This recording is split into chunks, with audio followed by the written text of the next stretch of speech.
बिस्मिल्लाहिर्रहमानिर्रहीम। बकर ईद, जिसे हम सब बड़े शौक और अकीदत के साथ मनाते हैं, दरअसल एक अजीम कुर्बानी की यादगार है।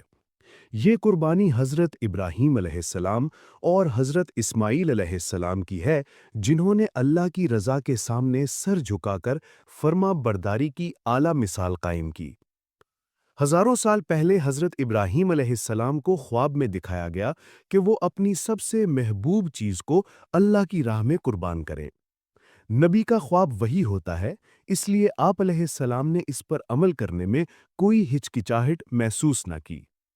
पहले दिन आप अलैहिस्सलाम ने ऊँटों की कुर्बानी दी, मगर अगली रात फिर वही ख्वाब नजर आया।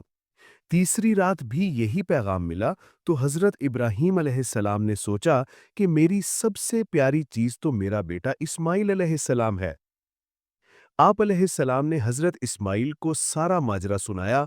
बेटे ने जवाब दिया, अब्बा जान, अगर ये अल्लाह का हुक्म है तो आप मुझे इंशाअल्लाह सब्र करने वालों में पाएंगे।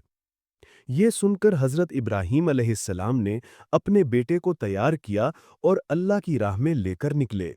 रास्ते में शैतान ने बार बार रोका, लेकिन आप अलैहिस्सलाम ने उसे रद्द किया और कंकरियां मारीं। जब कुर्बानी का वक्त आया तो हज़रत इस्माईल ने खुद कहा कि अब्बा जान, मेरी आंखों पर पट्टी बांध दीजिए ताकि आपको रहम ना आ जाए, और मेरे हाथ पांव भी बांध दीजिए ताकि मैं तड़प ना सकूं। हज़रत इब्राहीम अलैहिस्सलाम ने ऐसा ही किया और छुरी चलाई, लेकिन अल्लाह ताला ने छुरी को हुक्म दिया कि वो ना कटे। उस लम्हे अल्लाह ने जन्नत से एक मेंढा भेज दिया और हज़रत इस्माईल की जगह वो ज़बह हो गया।